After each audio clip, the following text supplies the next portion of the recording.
Check, check. 1, 2, 3, 4. Let's go!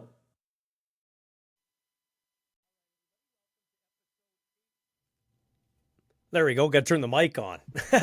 Hi, everybody. Ballsy here. Welcome to episode 88 of Ballsy Uncut. Thanks to all my great sponsors. That would be Ward Tire Craft here in Regina, 101 Dudney Avenue, District Brewing on 8th Avenue, and their Super Squeeze Seltzer, Mango Lime, Passion Fruit Lime, Paul Waldo at Royal LePage in Regina, getting the real estate game, 3-time Grey Cup champ, 306-502-5355.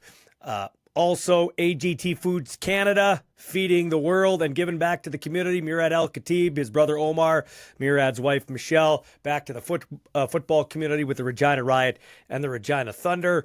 Also want to give a shout out to Gerhardt Studios, Nicole and Dean Gerhardt, for helping me out with my social media, website maintenance and development, and also to our friends at Boys Next Door Window Cleaning. When they're not cleaning windows, they're cleaning snow away from your property and yards in the winter. And the Track Christmas lighting, that's not just Christmas lighting. It could be all year-round lighting.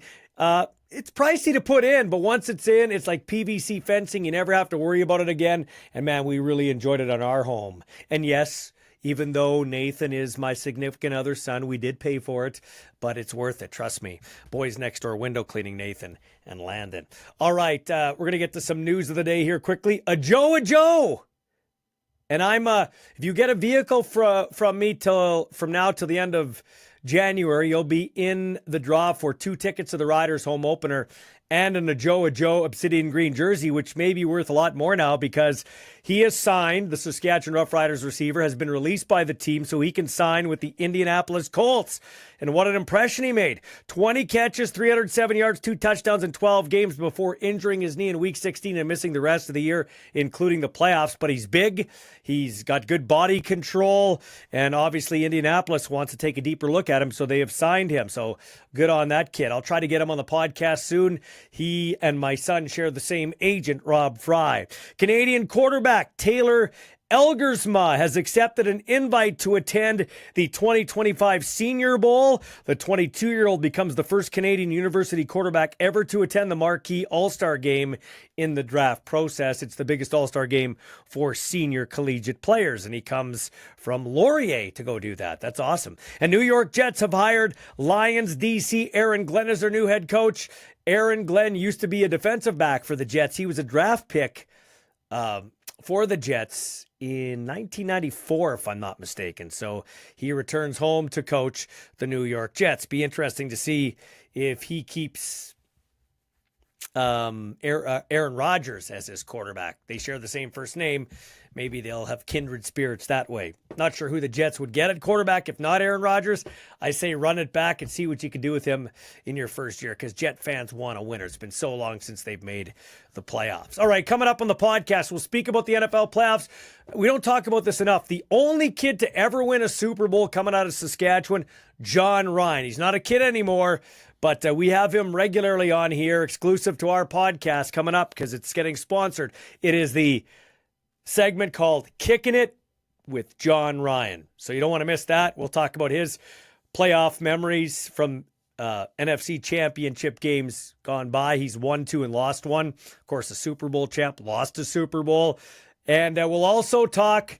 I like this podcast to get to introduce the stars of tomorrow today from the amateur ranks and the guys already in the CFL because they don't get enough love. The CFL comes up short with marketing, but not here on Ballsy Uncut, the #1 football podcast in Canada, bar none, because I'll highlight these guys, and we get to go and learn next about Dustin Crum, who just signed on once again into that Ottawa Redblacks quarterbacks room. Dustin Crum going into his 3rd year in the Redblacks organization. It's all coming up. This is Ballsy Uncut. Tell all your friends. Better yet, subscribe at YouTube so you never miss an episode.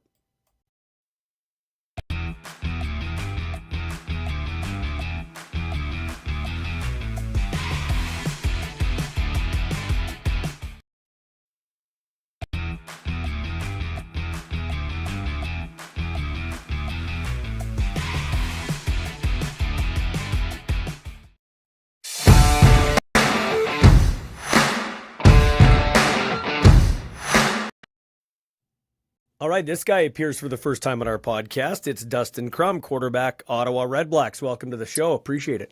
Appreciate you having me. So you re-sign in Ottawa. What do you like about that situation? I think it's just a good place to be right now. I think we kind of have a good thing going over there.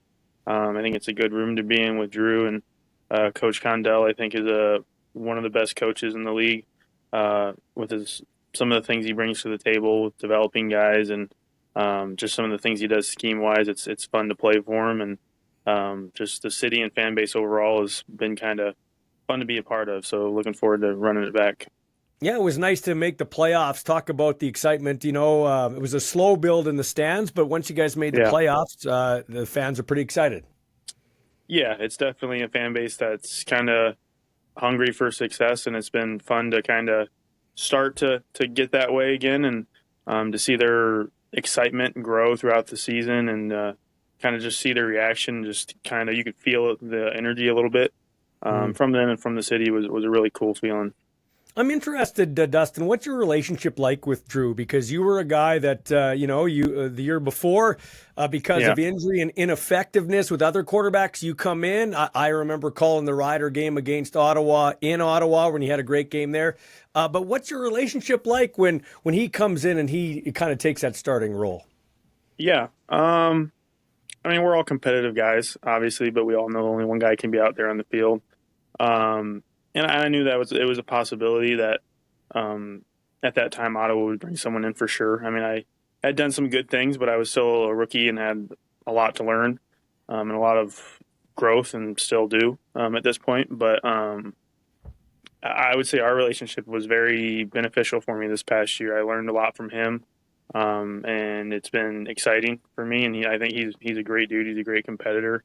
And a good friend too. So just getting to be a part of that room again, I think it's beneficial for both of us. I think we push each other in some ways, and I think we, whether it's game plan stuff, bouncing ideas back and forth, or just kind of almost things that maybe each of us see about each other's game, or things that help boost each other up. I think we did a good job with last year, and so it'll be, like I said, it'll be fun to kind of run it back with him. Kind of unique. Offensive linemen are the only position really in sports where you give up your body. You don't get a lot of glory, and you do it for other people's glory. So they're a really tight knit group. But I would assume quarterbacks are the same way in a lot of cases, unless I'm wrong, because that is the most. I don't know. That's the most challenging position in North American professional sports.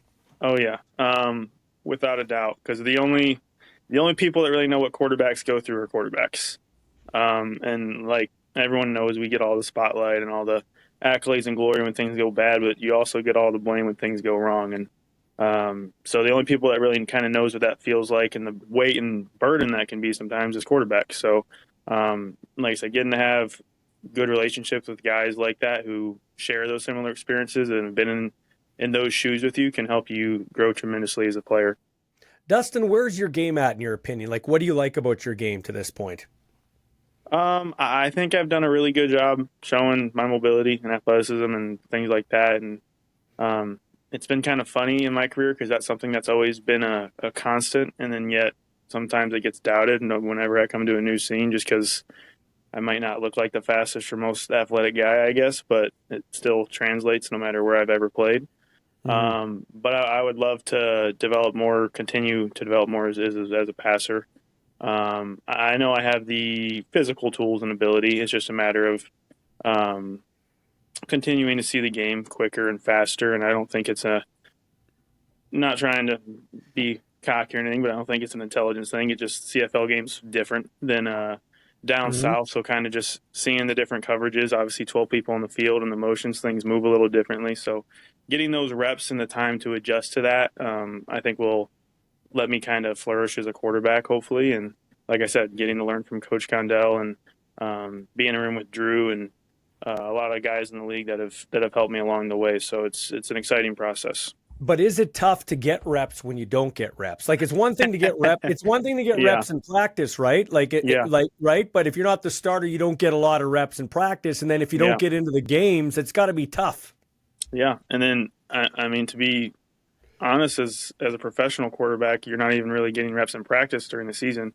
You get your reps in camp, and then kind of once the season kicks off, you only have so many reps at each practice because guys got to keep their bodies fresh. So, I mean, the 2 games I played last year, I took maybe 10 reps that week, maybe, and they weren't game plan reps. It was generic stuff. So it's not like a lot of times you're going out there and running a play for the first time in the game. Like, it's not like you've done it before. So,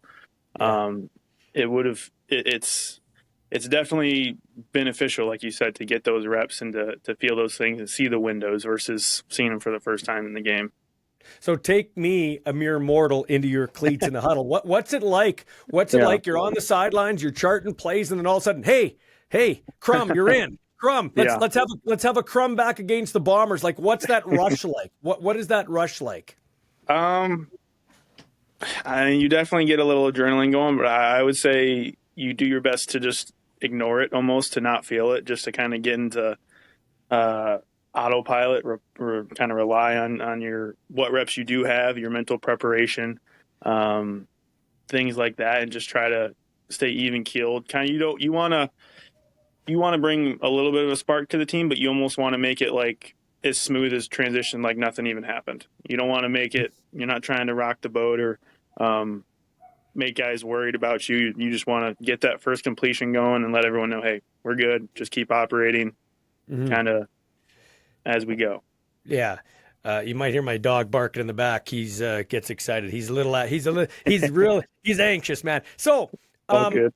so when I listen to you talk, and I've talked to so many quarterbacks, but I never really thought about it. I don't like to say backups because that's kind of, I know we're all macho and everything. Nobody gets offended. Yeah. But you're 1B quarterback. You're not the 1A quarterback. Yeah. Being the 1B quarterback, being the next guy up as a quarterback might be the toughest position. You know what I mean? Right? Yeah. Like with everything, right? Yeah. I mean, you're a quarterback, so you're expected to put the most time in, the most effort in when it comes to film, being in the building, all of that. And it's funny because you can see absolutely no reward for that. You can be in the building until 7, 8 p.m., having 13, 14-hour days watching film with the starter right beside you. So you're doing everything he's doing. And then game day comes along and it didn't necessarily have any impact because guess what? You didn't step out on the field. Mm-hmm. And then guess what? 3 months later, the same situation happens. And maybe that time you do step out on the field and you either did prepare that way or you didn't. So it can be a little bit of mentally taxing, I think, if you're a backup quarterback, because you want to continue to prepare that way, like you're the starter each and every week, and as you should. But it can be hard because sometimes, like I said, you can go 2-3 months and be doing that, staying there till 7 p.m., 8 p.m., whatever it is, and you never even see any kind of fruit for that. You just feel like you're doing nothing for nothing. Yeah. So how do you stay mentally in check? Like, how do you keep your love of the game going? Because you're a human being too, right? Yeah. And I think that's part of the reason that me and Drew's relationship kind of developed and has been good the way it has been, is he did a great job kind of helping me with that and keeping me engaged. Like he knows how hard it can be. He did it with Zach in Winnipeg, Coleros. So he knows the challenge it can be to be in my shoes and the role that it can be to be the 1B guy. So he's definitely helped me with that. And there'll be at times where he'll specifically kind of ask me questions or look for my opinion just to like, hey, like, we still need you. Like, you're important. Like, I know sometimes it feels like you're not doing anything or like you're just here to be here, but like you are an important part of this process, whether like it is maybe at times helping with game plan stuff. So you do get to feel that satisfaction, but obviously, like I said, only one guy's out there and we're all competitive. So working around that can be a challenge, but I think me and Drew have been doing a great job of that. So where do you see yourself in a couple of years? How do you see your career evolving in a couple of years in a perfect world? What do you see? Yeah, I mean, obviously, I would love to be the guy out there getting to start and have success and just competing my butt off. I haven't won a Grey Cup yet, so I would love to do that while I'm up in the CFL. And for me, that's kind of I would say that's where the list begins and ends. I don't have much, I guess, hunger for individual accolades or personal accolades. I like playing the game and I like to win. So yeah, that's kind of what drives me. So you're an Ohio kid, went to Kent Yeah, State. You didn't grow up wanting to play in the CFL. What do you think of our game, though? I love it. I think there's a lot of really cool things about it. A lot of things that were challenges for me coming up that I think I'm still overcoming, and things that have been fun to work through. Like I said, learning the nuances with 12 guys on the field, the motions, some of the different ways pass concepts tie in up here versus down south, and the different throws. It makes you evolve as a player. It makes you evolve your skill set, which has been a fun challenge for me. Is it tougher to be a quarterback in the Canadian game or the American game? Um, I'll have probably a bunch of buddies that'll give me crap for this, but I would say Canadian, simply because obviously there's a bunch of really, really good players in the NFL and all that. Yeah. But like I was mentioning with the challenges of it, is you have to truly evolve as a player. I don't care if, I mean, people will probably say I'm crazy, but if Tom Brady came up and played in the CFL, he would be less effective at first because he would have had to adjust to the game because it's so different. It truly is. You have to evolve as a player, and it's something that takes time. You're going to have some success if you're talented and you do things. There's things that translate, but seeing coverages, the motions, the way things operate, it's different. So you have to truly buckle down and almost, I guess, in a sense, you could say reinvent yourself or learn to play in some new ways. You know, the U.S., even in the NFL, CFL, we're always looking to score more points, more points. Offense sells tickets. Do you think there will come a day, because the NFL is stolen from the CFL? One example, the extra point. The CFL was the first league to move the extra point back to the 32, 33. Then the NFL took it, right? They're not going to give the CFL credit because they're the juggernaut. But do you see a time when the NFL might go to unlimited motion like the CFL? In some aspects, possibly. Maybe like, I don't know if it would be unlimited like the CFL. Maybe letting two guys motion. I don't know if they would let them attack the line of scrimmage coming downhill, or maybe if it's one guy motion, but then that guy can come downhill. I could see them adjusting some rules at some point, possibly. I mean, you see it with some of the offenses nowadays in the NFL with the Dolphins, where they walk the line on those rules as much as they possibly can, coming on like a jet motion across, and they kind of get that little NASCAR turn almost going towards the line of scrimmage, where they're walking the line on it. So, I mean, you see the influence of it for sure. So it'll be interesting if they ever decide to tweak a rule like that. I could see it for sure. Hey, Dustin Crum, what do you like? You talked about staying engaged, love of the game, dealing with stress. What do you do away from the field to kind of keep your spirits up? Because you need a break from football too. Yeah, I wouldn't say I get to do it as much when I'm up in Canada, but anything outdoors when I'm home, whether it's hunting, fishing, any of that stuff, I would like to do some of that in Canada because obviously you guys have some great stuff going on up there. Yeah, but I haven't really gotten to yet. And then probably outside of that, in season, I would say probably guitar. I'm not anything crazy on it for sure. Self-taught just a few years ago, but it's something I enjoy doing. Like if I have like an hour or something in the evening, it'll probably either be like throw a movie on or just play a guitar, try to learn a song just to kind of take myself away from football for an hour or so. Yeah. What are you, country or rock, or what are you? I'll do a little bit of both. I have an electric and an acoustic, so I'll do a little bit of both, but I would say more so country for sure. So if you had to entertain at a party, people are around, teammates or whatever, what song are you playing? You having a couple of wobbly pops? I got to play one song. I mean, an easy one, I guess, that everyone knows would be like Wagon Wheel. You could always pull out. If I was trying to play something hard, I would probably maybe try to play some like bluegrass stuff. So some of that guitar is probably, I think, one of the harder genres to play in the guitar, but I've always enjoyed it. Yeah, Willer Tarski in Winnipeg, he's a guitar guy and he sings too.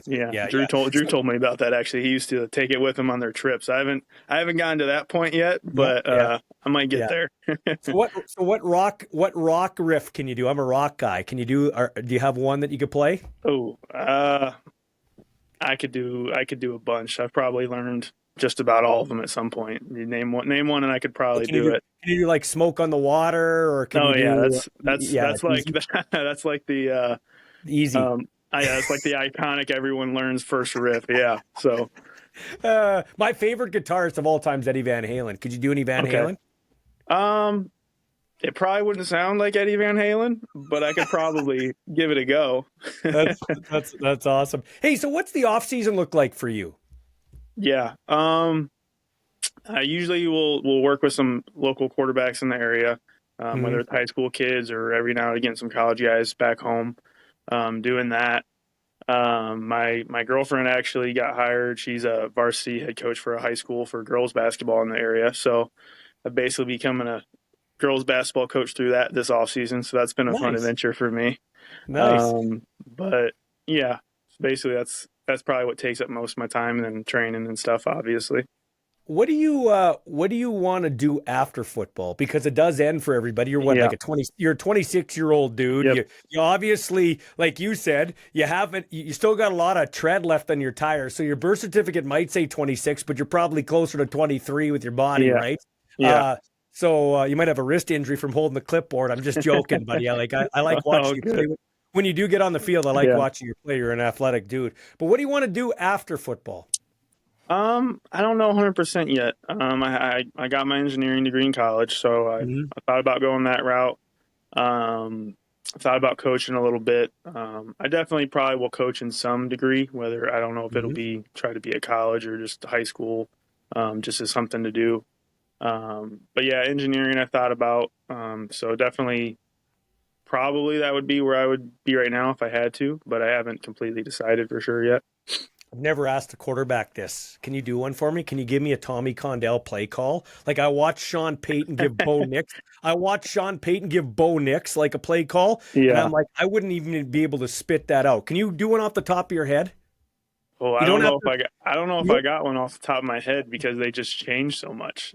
Tommy's the mad scientist, so it's not like I could give you one from when I was with the Chiefs still because they don't change. They stay the same. But with Tommy, I mean, Tommy never rests. Every week he's got his whole new set in, so there's no repetition there. Okay, so how tough is that? Oh, it can be a challenge. Like I said, you're there till 6-7 p.m. I mean, Tommy is one of the hardest working, if not one of the hardest working coaches I've ever been around. And you got to match his energy, you got to match his effort. And it brings the best out of us in the room, I think, for sure. And that's one of the reasons I'm excited to play for him again.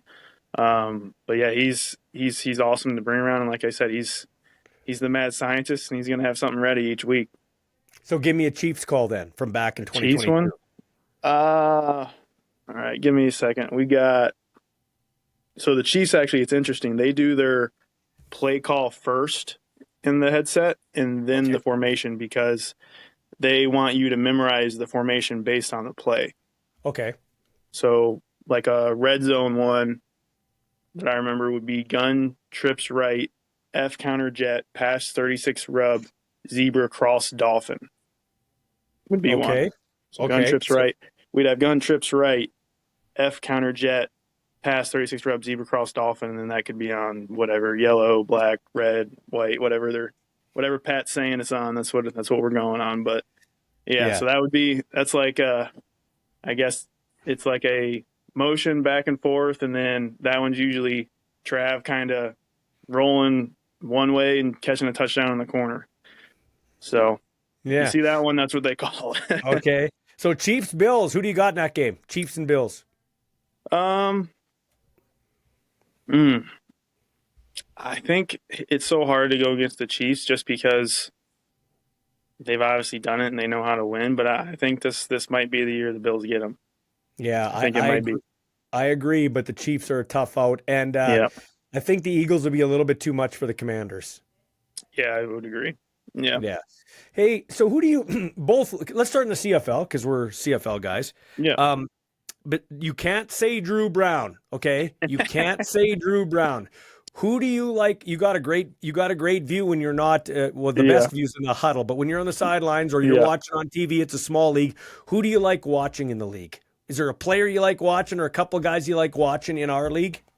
Coleros is definitely up there. He does a lot of great things. And I think he doesn't get the credit for it sometimes because obviously Oliveira is so good and they do so many good things and have had a good defense, but he does put a lot on his shoulders as well. So I would say Coleros, and then VA can be pretty fun to watch. He does some special things at times that when he's going at his best, he's special. So it's pretty fun to watch him.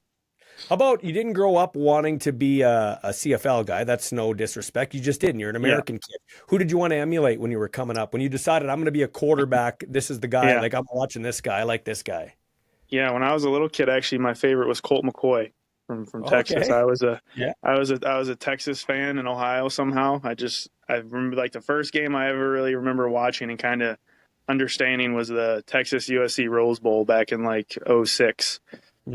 So from that day forward, I was a Texas fan, and then Colt McCoy came in right after that. He was one of the best in the country in college football at the time. So I was a huge Colt McCoy guy. That was my guy growing up, and I was a Texas Longhorn fan up in Ohio. so because you were a Chiefs guy for a bit, like who's the guy you like watching? Would it be Patrick Mahomes just because you were so close there, or who do you like watching in the NFL? Of like the current guys? Yeah. Yeah, I guess I would say Pat is for some things. Definitely Burrow as well. As a fellow Ohio guy, I have a lot of respect for his game. Yeah. And then honestly, I would say Josh would probably be the third one I would put on that list, just because sometimes you just never know what he's going to do. Sometimes he just will get in the situation when there's three guys about to tackle him, and he just like jumps and lands on one of them and does some crazy stuff because he's the size of a tight end, and then throws 90-mile-per-hour fastballs, but then runs like a receiver. So he can be a fun one to watch. Okay, so you're a Texas fan in Ohio. Yeah. OSU just won the national championship against Notre Dame. Did you watch it, and were you cheering? I was cheering for Notre Dame. Good Catholic boy here. Were you rooting for Ohio State as your number 2 team, or what?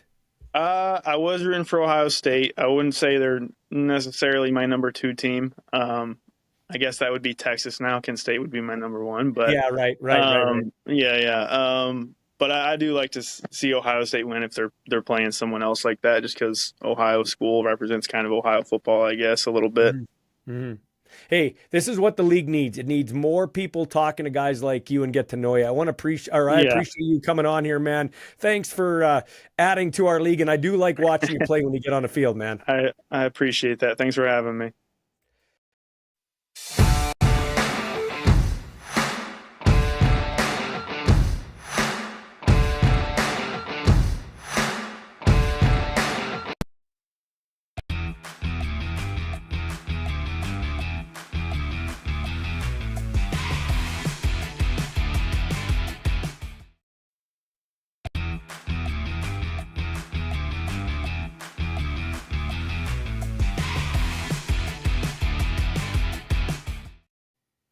All right, here he is, John Ryan, former Super Bowl champ, only Saskatchewan kid to do it. We'll talk NFL in a second. Portland Pickles shirt there. Have you bought the championship rings? You had 2 teams that won. You were being a frugal owner now, trying to figure out what you're going to do to afford the rings. Have you got that figured out or what? As it turns out, not so frugal.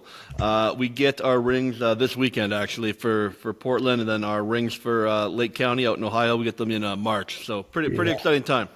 So you won a Super Bowl ring. That's the mega ring because that's the pinnacle of what you did. But how does being an owner winning rings compare, like when you get them? How do you think it's going to feel? Maybe I'll ask you that later, but I'm asking that in advance.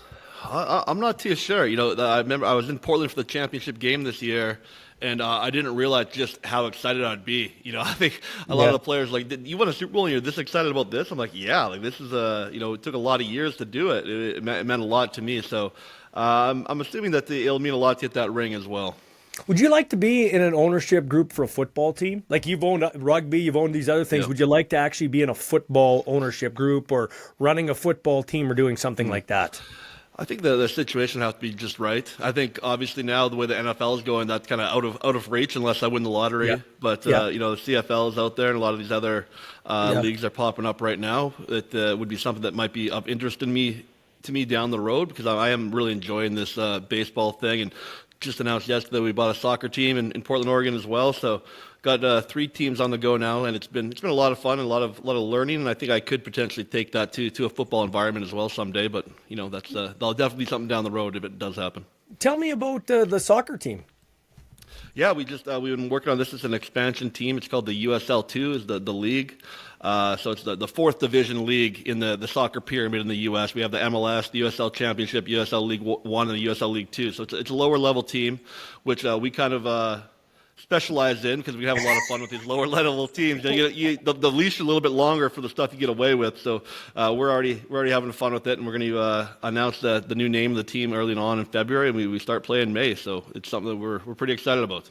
I won't call it twisted, but where did your wacky humor come from? Like, have you always had that?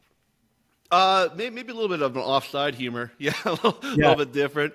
Growing up, my dad had a really dry sense of humor. He would tell a joke and wouldn't laugh type thing. We always said we know that Dad, we got a good joke over on Dad when he just smiled and nod. There was never a laugh. So he was always dry. And my brother was always kind of the comedian of the family. And then obviously I married a comedian and pick up from her. And it's, I guess that's where it came from. What's the toughest thing about being a comedian, do you think, as you watch your wife do this? Because it's got to be tough in today's day and age with people with their cell phones and all that shit, too.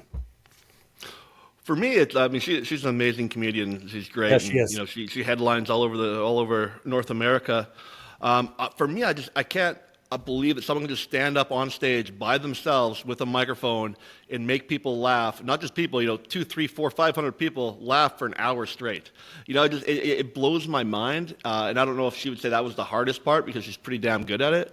But just for me and the guy that sits in the back of the room now for hundreds and hundreds of comedy shows, I always just think it's so incredible. Because, you see these guys, you always have a host on a show that does 5 or 10 minutes and then a feature that does 20 minutes. And these guys are usually, some of them are just starting out. And you see how they labor and how it can be painful to watch them try to get through 10 minutes of comedy. And then you see a pro like my wife get up there just for 1 hour, just have the people rolling around. It's pretty impressive.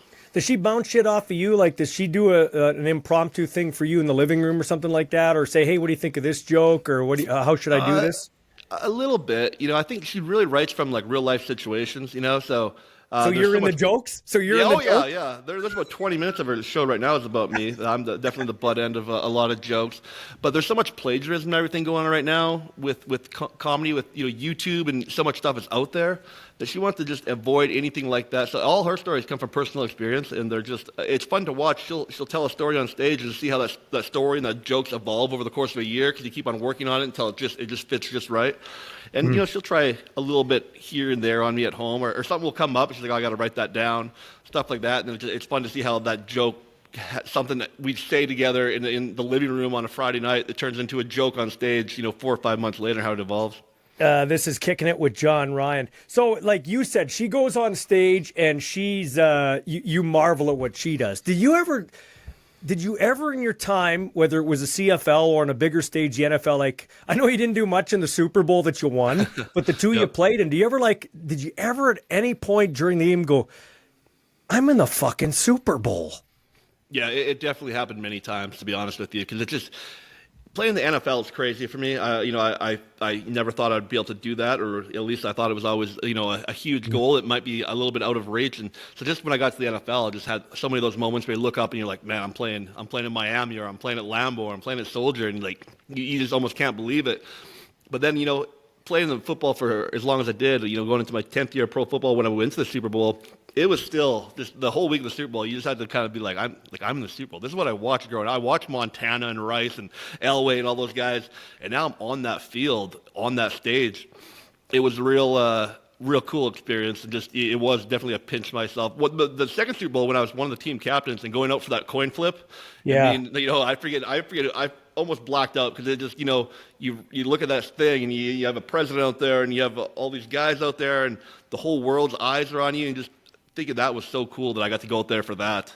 And I watched in the NBC pregame show, because I think Al Michaels and Chris Collinsworth called that one, and they showed you running around in pregame warmups and stuff. I thought that's cool. I don't think we do talk about it, but when you think about it now, you can stop and smell the roses when you're watching these games coming up, your conference championship games. Do you sit and just think, like, I'm the only Saskatchewan kid to win a Super Bowl. And we've joked about it on this podcast and off the air because we've talked about my son.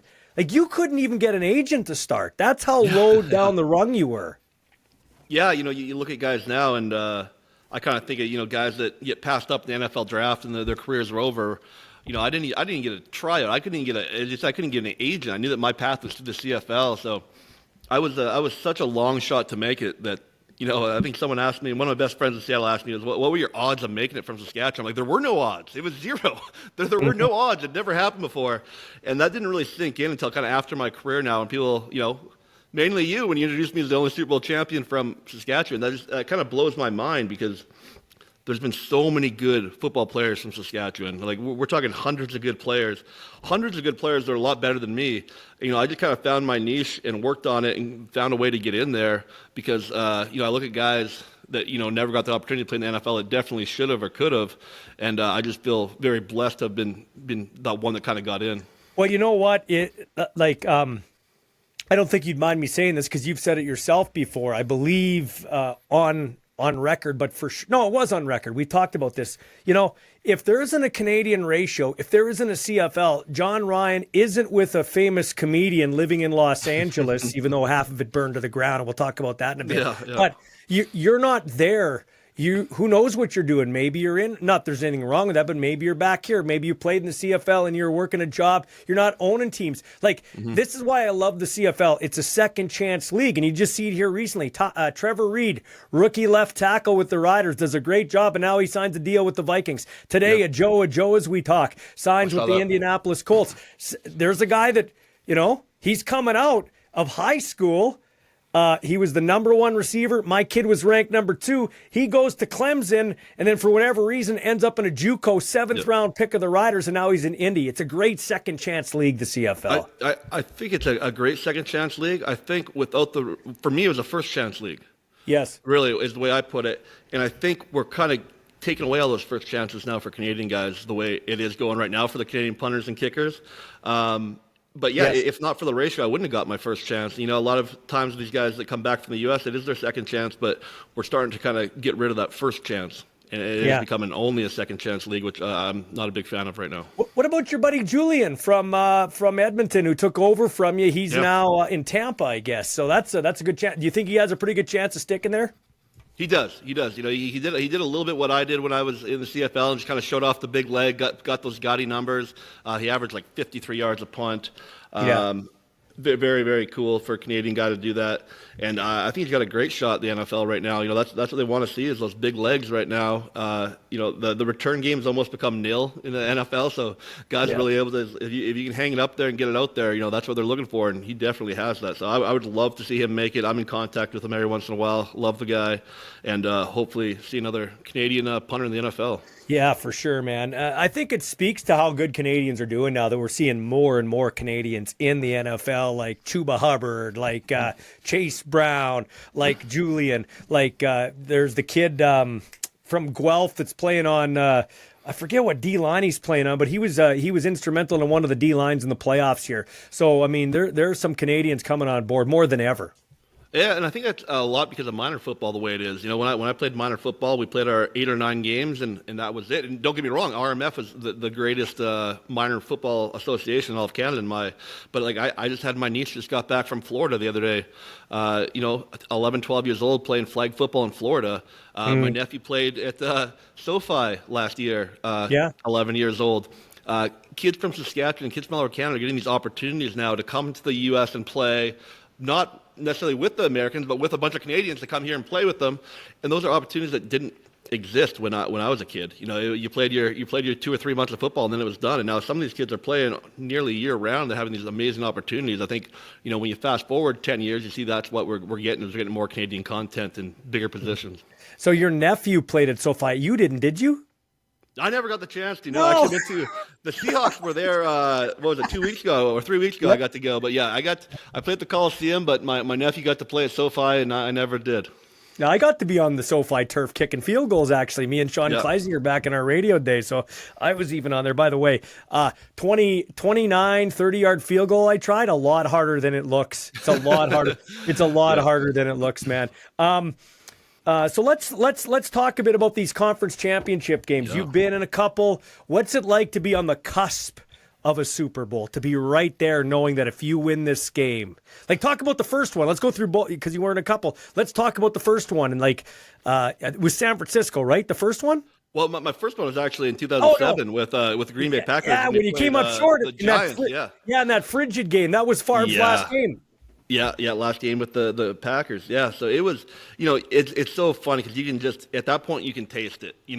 When you're in the the first back then the round of 12 or you're in the whatever you want to call it the eighth final or whatever you want to call it.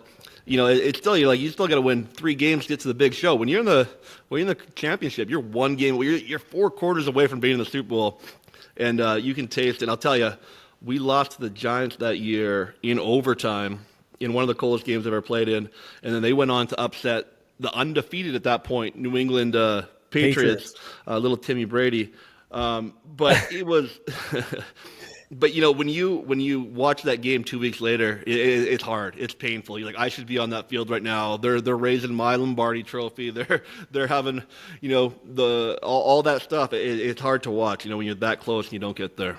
Do those ones hurt more than do you remember those ones more than the win? Like, you'll always remember the win, right? That's great. You got a ring. Yep. But I ask high performance athletes, and it's the ones they lose. Like, yep. When I ask Linecaster back in the day or Reed or some of these guys, it's the ones they lose as opposed to the ones they win. How about you? That one, that was your last game too, wasn't it? And Favre's last game again? That was, yeah. Right? And then so or that one that you should have won against Timmy Brady. You guys handed him that one.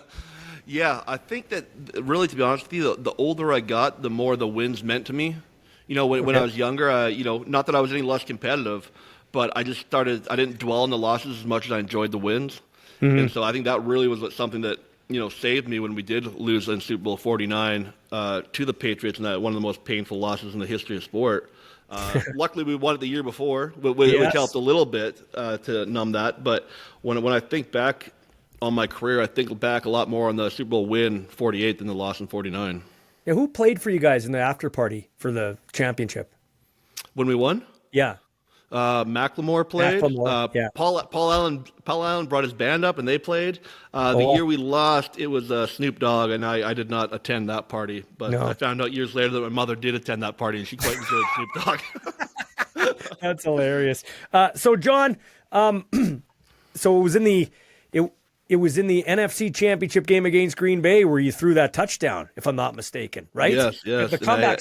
So we've talked about this not here in this forum, but on the radio. So let's talk about it here.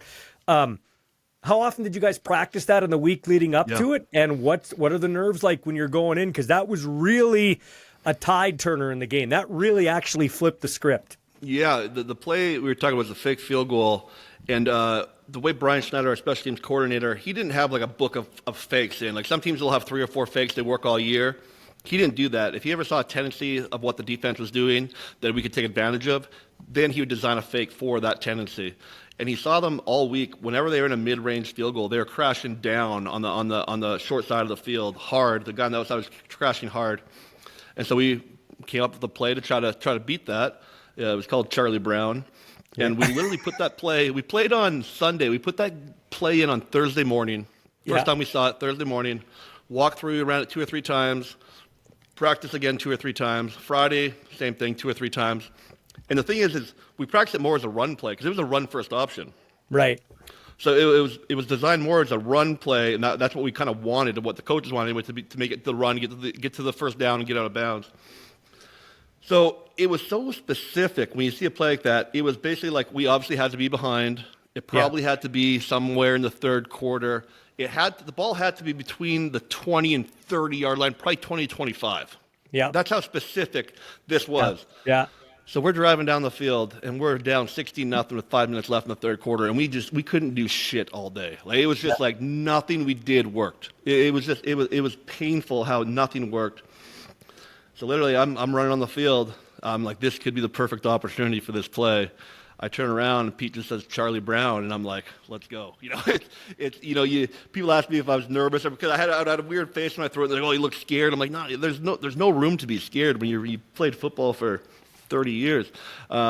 So got on the field, made sure they line up in the way we wanted them to line up. I saw it, got the ball, put it down.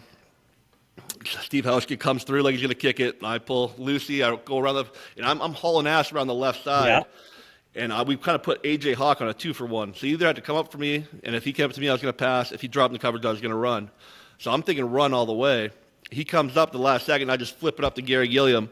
And the first thing I thought when I threw that ball, I turn around and I go, shit, I stepped over the line. I'm over the line of scrimmage. And when you look back at it, I'm right on the line of scrimmage when I throw that ball. So that was my first worry, and thank God I wasn't. And, it was one of those things Let me stop you. How do you – I've always wondered, first of all, for a punter who's not just a punter, I'm not saying punters aren't good athletes, but, you hear about kickers, okay? Yep. But we knew you were a great athlete here in Regina. But for a quarterback – high pressure running to his left across his body as a right-handed guy. That's not an easy throw, number one. Number two, I've always wondered, how do guys know when they're getting close to the line of scrimmage? Yeah. Like, how do you know that? It's funny because a lot of people watch their whole life on TV, and those yellow and blue lines you see on the field. Yeah. Those aren't on the field, okay, people. I've had people say, "Where are the yellow lines?" Like those are on your That's on NBC and Fox. Those are not on the field to play. It's just a field thing. It's the same thing, Mike. When you used to play receiver, a 5-yard out. You could nail a 5-yard out in your sleep, and people are like, how do you know it's 5 yards? Or how do you know you ran a 12-yard post? It's like, I can feel it. I think it's the same thing. You just kind of feel where that line is. Yeah. So besides thinking you were offside over the line, illegal pass, you're not scared. I wouldn't think you're scared, but you got to be anxious. You got to be like, okay, I threw the ball. Get there. Please complete this. Let's go, right? It was an excitement thing. As you said, it's because I was hauling ass to my left. I was going as fast as I could. And so I knew that if he came up, I just had to flip the ball up. Like, it doesn't have to be pretty. I just put that thing up. And when I did, it felt like it was in the air for 8 seconds. Like I was just like, that thing, will it ever come down? Because it's like, he's so wide open. There's just, I can see every rotation of the ball. I can read like Roger Goodell, like every time it rotates, I can see the damn thing. And then finally when he catches it, because I know, in the NFL things close quickly, but luckily he was so open it worked out. And, it kind of sparked us, and we kind of went back to, as my mom said, it was a very boring game. Then it was really exciting, and then it went back to boring again. And then the last 3 minutes were very exciting again. But, down 16-0, and kind of to help somewhat spark that comeback was kind of a great memory to me. And I handled a lot of questions about it last week because it was a 10-year anniversary of that play, so that was pretty cool. No, it is cool. Okay, let's talk about these games here. It's kind of weird. The Philadelphia Eagles, I don't want to say they're not getting respect. Everybody respects them, but, if you were talking about the teams that people are salivating over, it's obviously the Chiefs. Can they three-peat? It's the Bills. Can they knock off the Chiefs? And it's the Commanders, Jaden Daniels. Nobody's really talking about the Eagles, which is fine by them. They're just going to do their business, show up, and I think they're probably going to handle Washington pretty easily, in my opinion. I agree. I mean, Saquon Barkley, in my opinion, was the greatest offseason signing. I know everyone was talking about Derrick Henry and talking about Sam Darnold, but Saquon Barkley is just he's made that team so versatile. And the fact that now that they're in the winter, they're playing. You see, they're playing in snowstorms. They're built for this now. Saquon, it's like he's running in the snow, and it's like he doesn't even slow down. Rushing for 200 yards a freaking game. So I just think they're so built for this right now. And they're not getting the respect. Jaden Daniels getting all the talk in Washington. Then obviously everyone kind of talked about KC and Buffalo. They've been on a crash course to this weekend all year, and everyone's kind of called it. Yeah. But I mean, Philly's won 14 games. That's nothing to sneeze at. Yeah, no, for sure. But it's funny with Washington. It's amazing. Culture starts at the top. When you get the right owner and you get the right GM, everything filters down. Teams need to get those two positions right before everything else falls into place, in my opinion. Yeah, and then third comes quarterback. Looks like they have their quarterback for the next 10 years, too. And, talking about rings earlier, how about Magic Johnson could have an NBA, an MLB, and an NFL ring? Yeah, I mean, that's I'm not going to lie to you, though. I'm sick of the Dodgers. They're just buying everybody. Come on, man. It's getting pretty ridiculous right now. You know what I don't like? You know what I don't like about that? It's the deferred payments. They can defer the payments, and then, what is that? I know you have to pay the piper eventually, but what is that? Come on, man. I don't like that. I mean, I think they're paying Ohtani $1 million a year.